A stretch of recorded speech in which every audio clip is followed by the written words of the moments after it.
Bismillah, Assalamualaikum warahmatullahi wabarakatuh.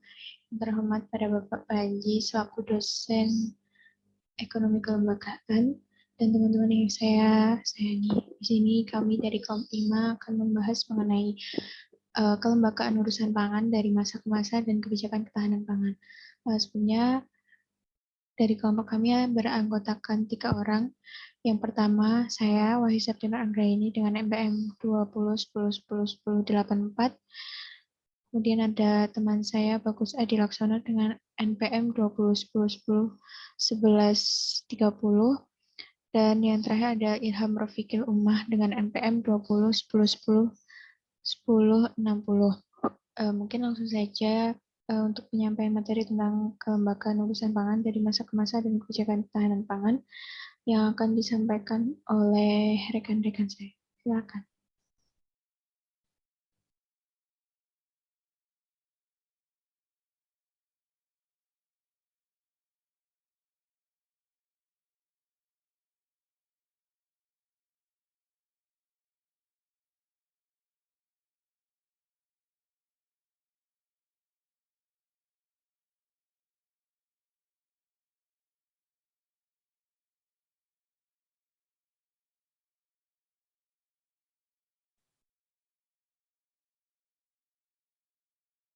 Yang pertama, pengertian kelembagaan pangan.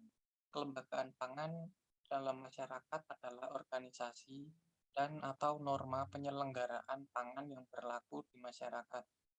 Untuk melaksanakan undang-undang tersebut, berbagai aturan pelaksanaannya telah diterbitkan. Misalnya dalam PP atau Peraturan Pemerintah Nomor 17 Tahun 2015 mengenai ketahanan pangan dan gizi.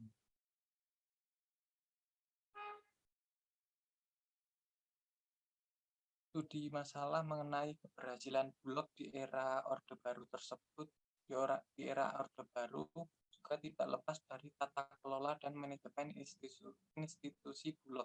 Pada masa Orde Baru, Bulog, walaupun secara garis koordinasi di bawah Kementerian Sekretariat Negara, tetapi tugas dan tanggung jawabnya langsung kepada Presiden. Hal itu mendorong program swasembada beras sempat terwujud pada masa Presiden Soeharto tahun 1980-an karena perhatian langsung dari Presiden Soeharto terhadap Bulog.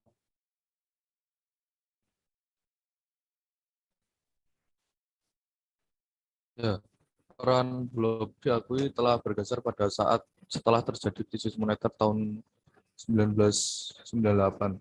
Perubahan peran dan wewenang Bulog sejalan dengan perubahan politik sebagian besar BUMN yang merupakan implikasi politik dari kesepakatan perjanjian Letter of Intent atau LOI antara pemerintah Indonesia dengan International Monetary Fund atau IMF. Di samping itu juga sebagai implikasi dari lahirnya Undang-Undang Nomor 19 tahun 2003 tentang BUMN.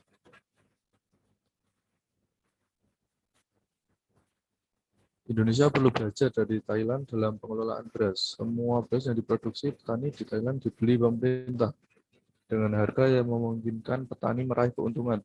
Kemudian disalurkan kepada rakyat dengan harga yang terjangkau oleh daya beli masyarakat Thailand. Mengembalikan fungsi Bulog sebagai penyangga berarti memberi keleluasaan untuk membeli seluruh hasil produksi pangan petani dan menyalurkan ke daerah yang bukan sentra produksi beras. Nah, jadi pada saat setelah reformasi itu kelembagaan ketahanan pangan itu memiliki tupoksi yang berbeda, yaitu Bulog itu sendiri. Untuk tupoksi Bulog sendiri itu pada setiap tahunnya itu berubah hingga pada saat ini. Next.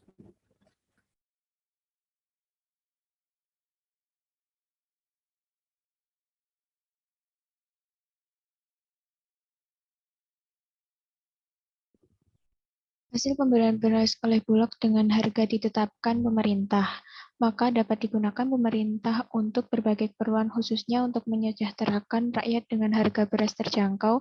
Selain itu, agar turbulensi harga pangan di pasar dunia tidak langsung berimbas pada harga pangan domestik, perlu diupayakan relasi harga terhadap pasar dunia dengan fluktuasi yang lebar.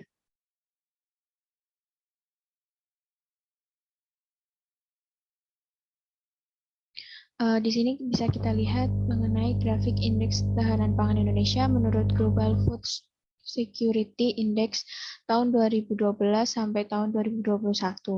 Nah, menurut data Global Food Security Index atau GFSI, ketahanan pangan di Indonesia pada tahun 2021 memang melemah dibanding tahun sebelumnya.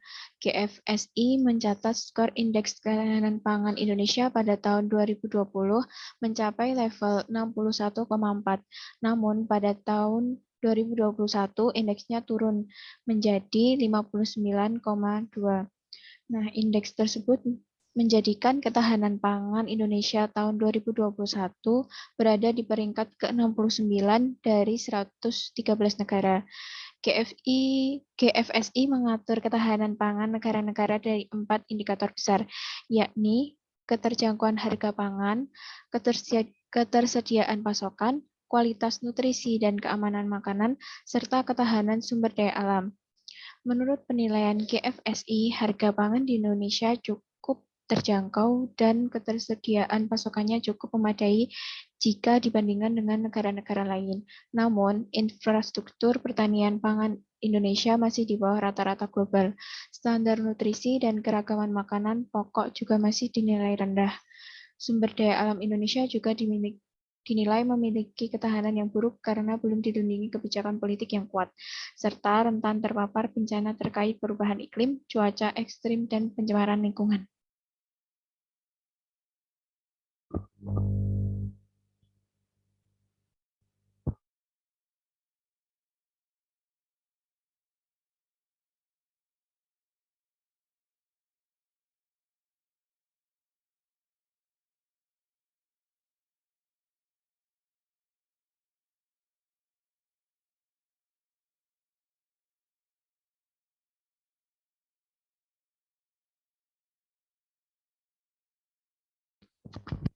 Nah, mungkin dari studi kasus tentang topik ini dapat kita simpulkan bahwa pergantian rezim pemerintahan Orde Baru, pencapaian ketahanan pangan tidak semakin baik, bahkan menurun antara lain disebabkan oleh perubahan tugas dan wewenang Bulog terutama adanya intervensi dari IMF dan Bank Dunia membatasi wewenang dan tanggung jawab Bulog hanya sebagai stabilisator harga pangan beras saja, padahal pemerintah telah melahirkan UU Nomor 7 tahun 1996 tentang pangan yang intinya bahwa pemerintah bertanggung jawab menjaga ketahanan pangan.